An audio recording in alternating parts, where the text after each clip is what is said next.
I first thought it was that Holden concept from about 15, 20 years ago. Very similar, isn't it? Tigra hot rod, can you believe? In the last episode from Shepparton, we toured the celebrated Maskell's Customs and Classics. Oh, right. All original. All original. The only thing that's been done to it is the rebuilt motor. But this time around, Greg's taking us on the short distance to one of his own heroes of the industry, and certainly one of the most well-known and respected, Shane Rowe's Southern Rod and Custom. Unfortunately, Shane wasn't about for the visit, so it was down to General Manager Michael to show us around. Oh, yeah. Holy Jamoli.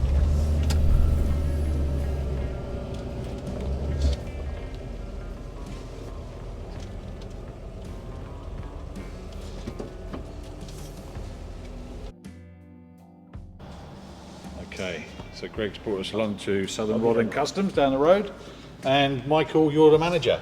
That's correct. Yeah. Tell us what the business is all about. The Southern Rod and Custom has been going for more than 30 years. It's really about, we take something and we really make a person's dreams come true, and that's probably the answer. You'll see the cars here today are a mix of cars, some highly modified, some basically look quite stock, but don't be surprised what's under the bonnet. Right, okay. I mean, I'm just looking in this corner, it's from a Morris 1100 through to is that a Mazda or a Corolla over there? Yes, RX. RX, yeah, and the Mustang, and this chopped. 40. This is a Mercury, yeah. I first thought it was that Holden concept from about 15, 20 years ago. Very similar, isn't it? Yeah, but tell us about this piece of well, this has had a roof chop, probably around about a 5-inch roof chop. So it's a 2-door Mercury. These were originally a flathead V8 and fairly rudimentary. You'll see this car has been lowered to the max. Yeah. And you'll also see in the back here, there's it's been fitted with an air suspension. Oh, yeah, wow. Okay. How long would this job have taken up to now? Oh look, builds can take anywhere between 3 years to 6 years. Yeah. It's depending on the pace of the client quite often. Sure. And availability of parts, and the original concept can change to the final concept as well. Yeah. Right. Okay. So still some effort to go in. What are you waiting on at the moment on this one? Really, this is just, it's glass and upholstery. Yeah. The front sections will be ready to be bolted onto. Yeah. And some final wiring. What sort of engine is this going to have? This will be, I think this is having a Coyote motor in it, Right, so okay. yeah, high horsepower.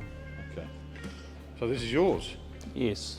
Well, I was admiring the roof. Beautiful. So this is a 1952 sports coupe. So you'll see the car is pillarless. Sports coupe by Chevrolet. By Chevrolet. Right. Yeah. Okay. Yeah. Okay. So not a lot of custom modifications done on this car. They were already pretty much a custom car when they came out of the factory. Yeah. Mainly just dechroming and a paint job. Yeah. A stunning paint job. What inspired this? This is a work by Matt Egan. Matt and I have known each other for probably about 20 years. Matt started off moving through, improving his trade all the time, to the point now is we don't even give Matt any instructions. He can do it all himself. Right. And it's amazing the work that he does. It's your idea to come up with the fish scale or? Totally his. I just had the roof painted white and said turn up. Oh, right, okay. So that's the confidence that we have. Yeah. So the inside is a tuck and roll, is a fairly tight tuck and roll interior with a silver, so it's quite showy. Yeah. All the removables, accessories, and that have all been pearl finished. Oh, yeah. Including the steering wheel. So the steering wheel was actually off a mid-60s Ford, so but it was used to also look quite showy as well. Yeah. The car will be on air suspension as well. The gauges are already fitted here. Yeah. And how long is it before you hope to have that out on the road? Oh, we could think this could be ready in under 6 months maybe. Right, okay, cool. Yeah. So this was an original 6-cylinder motor. So this is fitted with a 350 Chevy. It has a HG Holden front disc brake front end. Right. And a 9-inch Ford rear end. Okay. Really, it's going to be spectacular. To get our colours and paints, we follow me over here.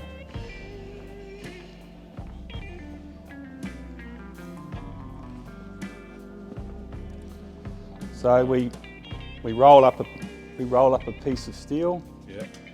And we paint it in the colour that we're looking to go with, and then that gives us our feel for the pearls and how they're going to work. Okay. So it's always on a roll piece. yeah, so you can get the light working with it as well and understand absolutely. it. Okay.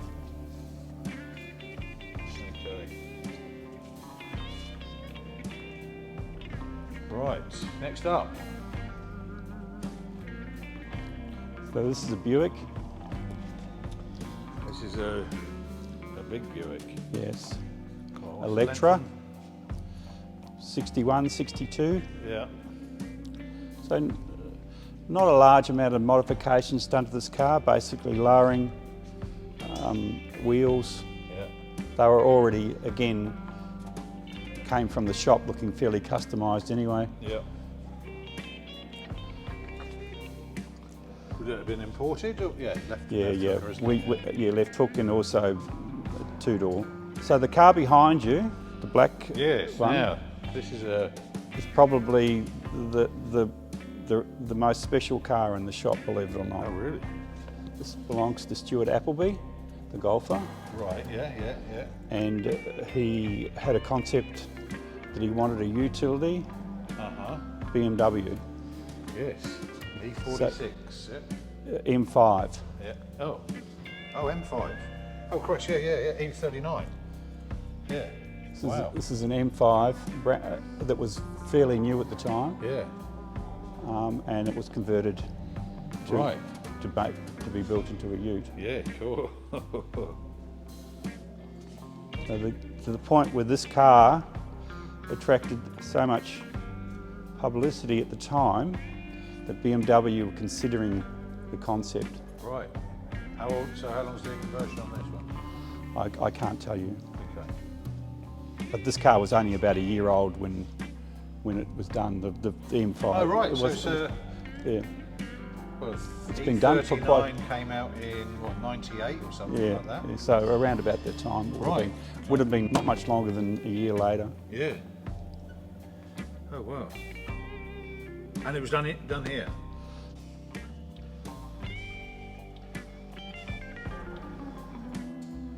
In Denmark. Cool. So, and it's here now for... Storage display. Right, okay, cool. Yeah, look at that weave, beautiful. Okay, if it's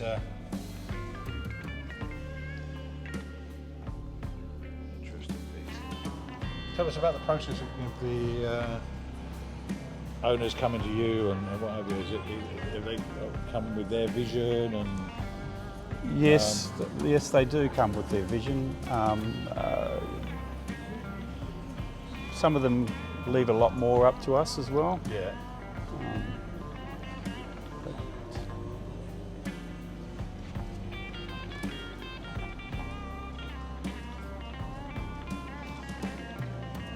It's also about how the car will be finalised and be able to go on the road. So we need to sort of blend the owner's ideas.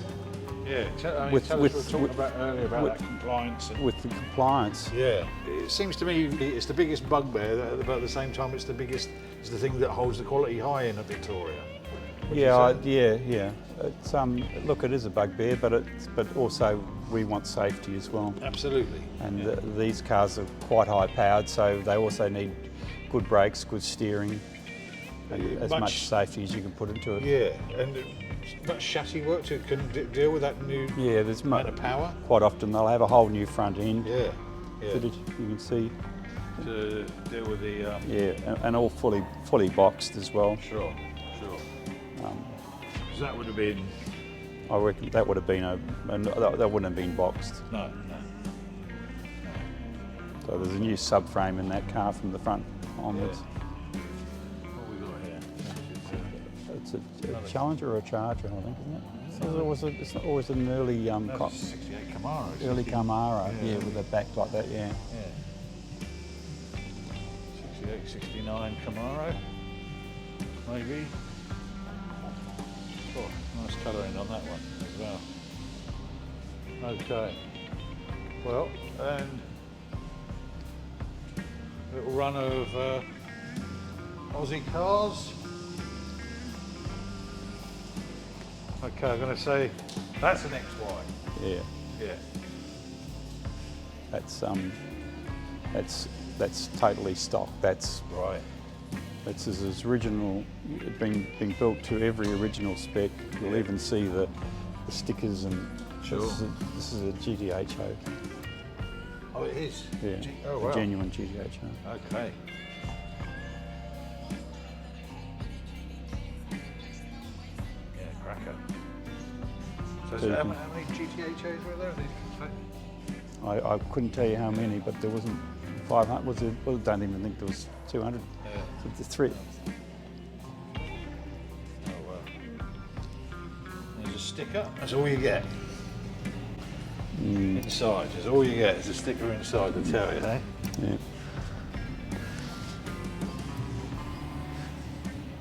See, this is even I mean, that's the. right down to the red wall tyres. Everything about that car is original. Has been brought back to originality. This is an EH. EH. This is a bit of a. So this is a Bit of weapon. an icon, this one.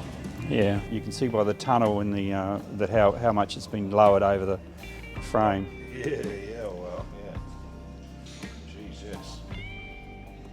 This is twin turbocharged Twin turbo. V6, Crikey. if I remember rightly. Yeah, V6. That's a complete new engine bay there, isn't it?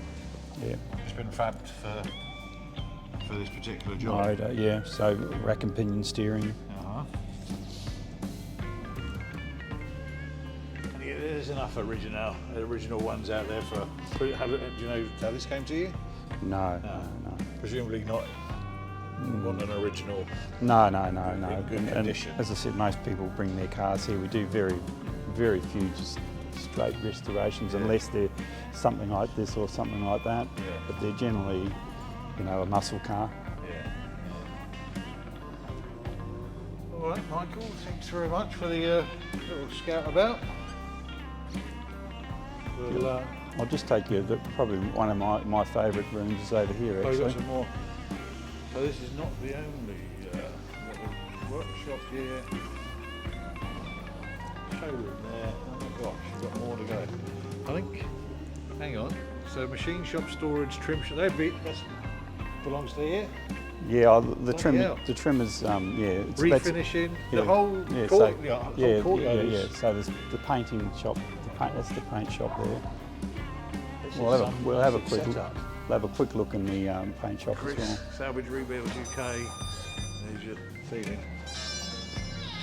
Oh, here we go. And again. Oh my lord, we've got more. All right.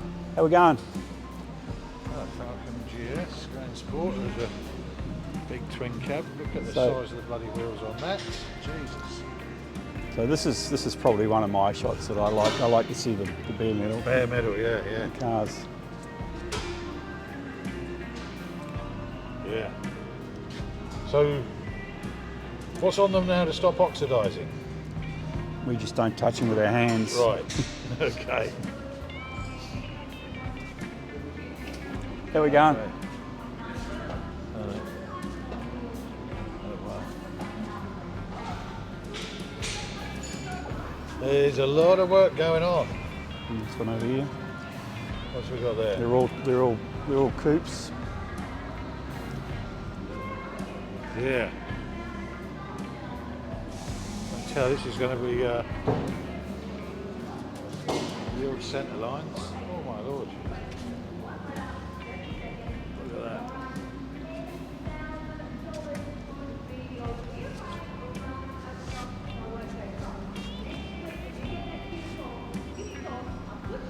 And the order book's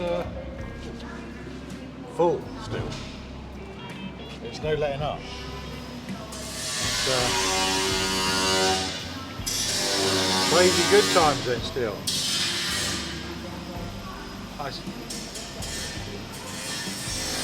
I presume the majority of customers are mortgage paid off and everything. They're not going to be worried about current climates and such forth. I think this industry is actually doing quite well. Yeah. Anywhere.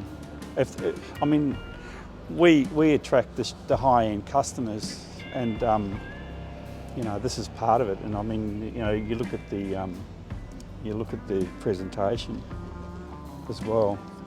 I want to have a quick squeeze in the paint shop. Okay.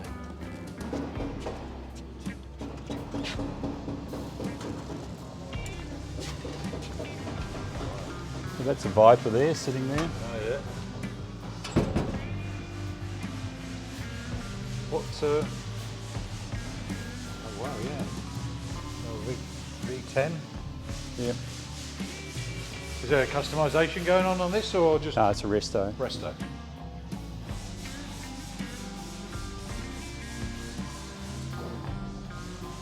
There's boys. It's all the, yeah, that's off the Cobra, off the Viper, sorry. Right. Kyle, how are we? Good.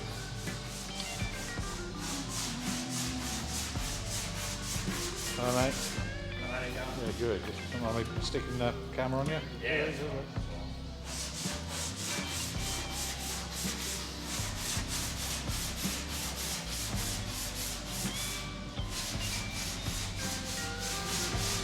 Tell us, Michael, tell us about the employment opportunities in this field. I mean, obviously, the industry's finding it hard to attract new talent to the. How do you see Well, that actually, going? was part of the employment of Kyle. I found Kyle was at another shop, but probably word of mouth with Kyle. But I also advertise in car magazines as well. So I specifically target that. I also advertise overseas as well, so New Zealand and that, looking, you know, tradesmen. What about getting new blood into the game, you know, apprenticeships and such forth? We do apprenticeships, and also when they do work experience as well, so work experience students. Yeah. So I've got one of those coming in a couple of weeks as well, so you know, it may lead to something.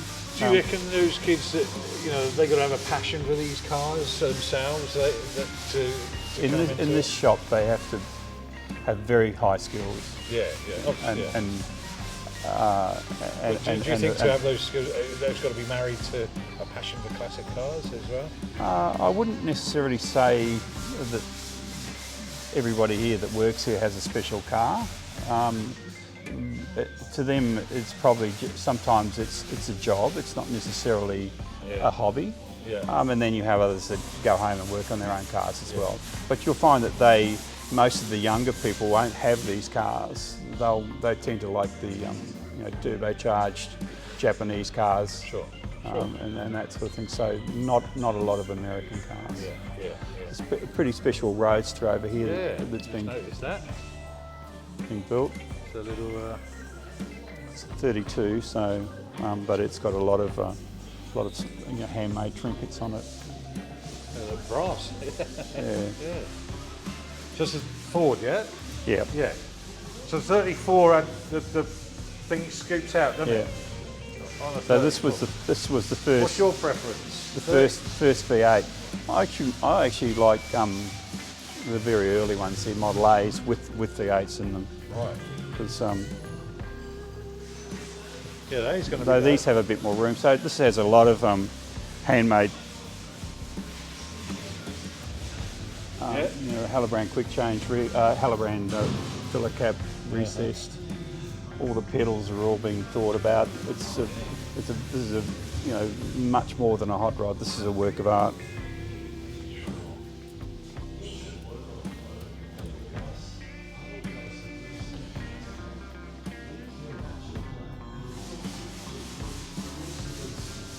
If you love this video, you're going to absolutely love this one. So click on the screen and watch that, and I'll see you in the next video.